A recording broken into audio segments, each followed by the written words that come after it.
Hoy nos encontramos nuevamente con el tema, para hablar del tema de la calificación, la interpretación y la integración del contrato. Vamos a dar las nociones, vamos a resaltar su importancia, su tratamiento y su tratamiento legal, también sus antecedentes legislativos y doctrinarios. Y fundamentalmente seguiremos los pasos o las conclusiones de las 22 jornadas de Derecho Civil realizadas en la Universidad de Córdoba en 2009. Comenzando con la calificación. En la mayoría de doctrina, y entre ellas también en las jornadas, se entiende que la calificación del contrato es una fase de la interpretación. Porque calificar un contrato, y repito, es el concepto que nos da las jornadas, es subsumirlo en alguna de las figuras jurídicas contractuales previstas en el ordenamiento, ya sean nominadas o innominadas, es decir, tipos contractuales o tipos no contractuales, nominados o innominados. Esta subsunción se realiza analizando previamente el contenido del contrato, por eso decimos que es una fase o una etapa de la interpretación. La calificación es importante porque una vez que el que califica el contrato lo absorbe en una figura jurídica, va a tener las reglas con las cuales, si fuera necesario, va a integrar ese contrato. Y a su vez también esa interpretación va a dar lugar a qué normas va a utilizar para integrar aquellas cuando, por ejemplo, el contrato se haya decretado como prevé el artículo 329 en el libro primero de la ineficacia de los actos jurídicos, que rige para todos los contratos, como es por su naturaleza un acto jurídico, y va a decretar una unidad parcial, ahí nos dice en ese artículo el legislador que el juez debe integrar el contrato. La regla general que da para el acto jurídico, la regla general que da para integrar el acto jurídico es, de acuerdo a la naturaleza del acto, la finalidad que las partes tuvieron, es decir, los intereses que precisamente las partes llevaron a cabo en ese acto jurídico. También, cuando esa integración va a realizarse sobre un contrato, van a aplicarse las normas que establece el artículo 964, en cuanto que primero aplicará las imperativas, que van a suplir aquellas que sean contrarias al orden público, y por ello se decreta su nulidad, porque las reglas contractuales contrarias al orden público, el principio es la nulidad, y la nulidad absoluta, prevista también en el capítulo 9 del título cuarto del libro primero, cuando trata la ineficacia de los actos jurídicos. Dice que la nulidad es absoluta en un acto jurídico y el contrato es un acto jurídico cuando atenta contra el orden público. Y en ese caso, si es manifiesta, el juez de oficio puede integrar el contrato. Yendo ahora a la interpretación del contrato, propiamente dicha, esa interpretación del contrato, según la Real Academia Española, interpretar significa darle sentido, darle el alcance a un texto, especialmente a un texto. En materia de interpretación tenemos que remontarnos a la antigüedad, donde se hablaba de donde se realizaba la interpretación de los textos sagrados, más adelante de los textos bíblicos. Esa interpretación estableció distintas reglas, distintos métodos para llevarla a cabo, y todo ese conjunto de técnicas se incluyen en la disciplina denominada hermenéutica. Se denomina hermenéutica por el mito de Hermes en Grecia. Hermes era el mediador entre los dioses del Olimpo y los hombres. Por eso cuando hablamos de interpretar, lleva su nombre, la de Hermes, hermenéutica. En el medioevo, Santo Tomás de Aquino habló de la hermenéutica o interpretación de los textos en aquel momento, en los textos sagrados, como un arte de sutileza. En realidad, ese se refería específicamente a los textos bíblicos. Esa interpretación, vamos a ver que estaba entre los antecedentes. El Código Civil francés le dedica un capítulo a la interpretación de los contratos, no así nuestro Código Civil, y entre las reglas que la doctrina, a partir del Código Civil francés, establece unas reglas muy similares a las que actualmente tiene nuestro Código Civil y Comercial, que atiende a la buena fe, a la intención de las partes. En el Código Civil del año 1942 se agrega prestar especial atención al comportamiento de las partes en la interpretación del contrato. Y el Código Civil español hace hincapié en la buena fe como regla de interpretación de los contratos. En nuestro Código Civil argentino no tenía, como les dije, reglas específicas de interpretación del contrato, como no fuera la regla de 1198, que decía que los contratos obligan no solo a lo que está formalmente expresado en ellos, sino a lo que virtualmente las partes pudieron entender que lo estaban, obrando con cuidado y previsión. Este artículo fue modificado en el año 1968, en la reforma de la ley 17.711, agregando el principio de buena fe como regla de interpretación de los contratos. En los contratos, dice el artículo 1198 reformado, dice que los contratos deben celebrarse, ejecutarse e interpretarse de acuerdo a la buena fe. Y comprenden todas aquellas estipulaciones que hayan sido previsibles, es decir, que las partes puedan ser consideradas que las partes las han previsto. A raíz de esta modificación, la doctrina, y eso se ve en las conclusiones, se ve específicamente en las conclusiones de las jornadas del 2009, la doctrina recomendaba volver a la ampliación de esta regla interpretativa, incorporando que también comprende, están obligadas las partes, no solo a lo que está expresado en el contrato, sino también a aquello que está virtualmente comprendido en el contrato, cosa que no preveía el 1198 reformado en 1968. Es así que el Código Civil hoy contiene una norma que vuelve, digamos, a la doctrina de Vélez. Cuando comienza comienza el artículo del Código Civil y Comercial diciendo en el 961 que nos dice, las disposiciones generales relativas a los contratos, ¿no?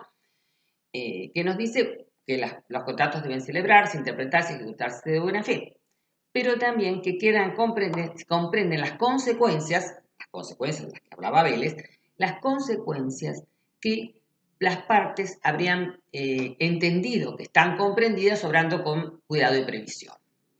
Hasta ahí la regla de buena fe, es decir, tenemos cuando vamos a interpretar, la primera regla es, la interpretación es la buena fe. Rige para todo el sistema jurídico civil a partir del artículo 9 del título preliminar del Código Civil. Y está específicamente reglado en los contratos en el artículo 961 que les acabo de relatar. Estas son las reglas generales. Ahora bien, como les decía, el Código Civil de Vélez no traía una legislación específica más que este artículo 1198, con lo cual se aparta de su fuente el Código Civil francés, que sí trae un capítulo específico a partir de 1158, hoy lo van a ver que es 1188, a partir del principio también de buena fe, que ya vimos que la doctrina francesa lo extendió. Nuestro Código Civil, como el Código Civil de Vélez no tenía una legislación específica, se aplicaba el Código de Comercio. El Código de Comercio también tenía regulación específica para la interpretación de los contratos. En 4 artículos, en el capítulo de los contratos comerciales, establece las reglas que hoy están casi sin modificaciones en el Código Civil Comercial. En 4 artículos, 17 al 2020, 2007 al 220, tenía estas reglas. Quizás la diferencia la vamos a encontrar en el favor de Vitoris, en el principio que establecía con regla general el Código de Comercio, en caso de duda a favor del deudor. Vamos a ver que eso se ha modificado, llegando hasta el favor del más débil. En cuanto a la legislación nuestra, entonces, actual del Código Civil y Comercial, podemos decir que le dedica un capítulo, el capítulo 10, del título segundo del libro tercero. En 8 artículos establece las pautas con las cuales vamos a interpretar los contratos. Estas pautas, como les dijera, tienen su antecedente en el Código de Comercio. Y lo interesante de que no hay modificaciones sustanciales en el Código Civil y Comercial a las reglas que regían por el Código de Comercio es que toda la jurisprudencia creada por los tribunales alrededor, como consecuencia de esos artículos del Código de Comercio, son aplicables a la legislación actual. Entiendo que son aplicables a la legislación actual. Vamos a ver primero integración y después vamos a ver cada una de las normas que yo dije, estos 8 artículos del Código Civil y Comercial del capítulo 10 que regla las distintas pautas a tener en cuenta e interpretar un contrato.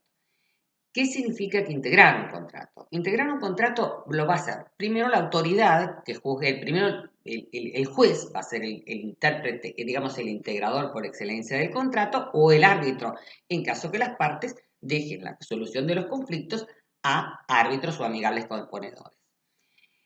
Primero tenemos que plantearnos que hay un conflicto. O sea, antes de hablar de integración, vamos a hablar del conflicto que puede existir en cuanto al sentido y el alcance de las normas contractuales. Entonces, va a ser necesario para interpretarse darle ese sentido. Para integrar es cuando la ley lo autoriza o las partes lo pide cuando la ley lo autoriza. Es decir, la integración es el juez no crea obligaciones. Integra cuando la ley lo autoriza. Por ejemplo, como vimos en el artículo 389, cuando decreta la nulidad parcial de un acto jurídico. En este caso sería de un contrato decretando la nulidad de alguna de sus cláusulas. Entonces el juez debe integrar. Pero debe integrar, no crea obligaciones, sino para que para integrarlo tiene una regla de prelación que la vimos en el artículo 964, que tiene que utilizar las normas imperativas, las normas supletorias y por último los usos y costumbres. Pero esos usos y costumbres, o usos y prácticas, dice el Código actual, que antes refería a usos y costumbres, solo son viables su utilización cuando lo convengan las partes de ese modo, o bien sean, esta es otra regla importante para los usos y prácticas, cuando puede ser tomado por el integrador, cuando son ampliamente conocidas y utilizadas normalmente en el lugar de celebración del contrato y siempre que su resultado no sea irrazonable. Tengan en cuenta que la legislación actual para la utilización de usos y prácticas, tanto para la interpretación como para la integración, va a tomar las del lugar de celebración del contrato. Nuestro antiguo Código de Comercio tomaba el lugar de ejecución del contrato. Esa es quizás la única diferencia que vamos a encontrar de trascendencia dentro de la nueva legislación. El principio entonces, nosotros vimos que el principio es la libertad para contratar y la libertad para determinar el contenido del contrato. Entonces, en principio el juez no tiene facultades para modificar el contenido de un contrato. ¿Cuándo puede el juez intervenir en un contrato? Cuando lo autoriza la ley. En los casos de nulidad parcial. Estos casos de nulidad parcial puede ser el caso general del artículo 389 de todos los actos jurídicos o especialmente para los casos en que se altera el orden público, entonces el juez lo puede hacer de oficio o a pedido de una de las partes también cuando la ley autoriza. Pero lo que tiene que quedar claro es que el juez no tiene facultad por sí, si no se lo otorgan las partes cuando la ley lo autoriza, o porque viola el orden público para modificar el contenido de un contrato. Sabemos que esto es en términos generales para todos los contratos. Los contratos por adhesión a cláusulas predispuestas tienen reglas particulares. Rigen estas reglas generales y las suyas particulares, el artículo 988, que establece cuándo una cláusula en un contrato por adhesión debe ser anulada por el juez. Es el caso de que desnaturalice el contrato o que amplíe los derechos del proponente o restrinja los del adherente. En esos casos, el juez decreta nulidad parcial de las cláusulas o bien una tercera hipótesis que puede hacerlo cuando la cláusula no es previsible, es sorpresiva. El juez entonces decreta la nulidad parcial del contrato y debe integrarlo cuando no pueda cumplir su finalidad. Esa integración, ¿cómo la va a hacer? Con las reglas del artículo 964 del Código Civil y Comercial. Eso en cuanto a los contratos de adhesión. Los contratos de consumo, que es otra hipótesis específica, también tienen cláusulas, prevén la nulidad parcial por existencia en las cláusulas abusivas. En los contratos de consumo es más general el concepto de cláusula abusiva que los contratos de adhesión, porque dicen que van a ser abusivas todas aquellas que alteren significativamente el contenido, el equilibrio del contrato. Todas aquellas normas en un contrato de consumo, sea de adhesión o sea paritario, que altere el equilibrio del contrato va a ser nula y va a ser integrada por el juez. Esa es la facultades que tiene el juez en los contratos de consumo, con dos excepciones. No se puede tratar de normas que traigan precisiones sobre el precio ni sobre tratados internacionales. Por último, también en los contratos conexos, que son aquellos que se vinculan entre sí por una finalidad común, hay una regla de interpretación también en el artículo 1074, que nos dice que los contratos conexos van a ser integrados van a ser interpretados unos con otros de manera tal de responder a una finalidad común. Entonces, la regla general de interpretación del contrato las vamos a ver en el capítulo 10, que vamos ahora a detallarlas. Las reglas generales en el capítulo 10 referida a la interpretación de los contratos. Y después tenemos que ver que hay regímenes especiales, que es el contrato de adhesión, que describimos recién, el de consumo y el de los contratos conexos. Las reglas específicas, estos 8 artículos que trae el código para tratar,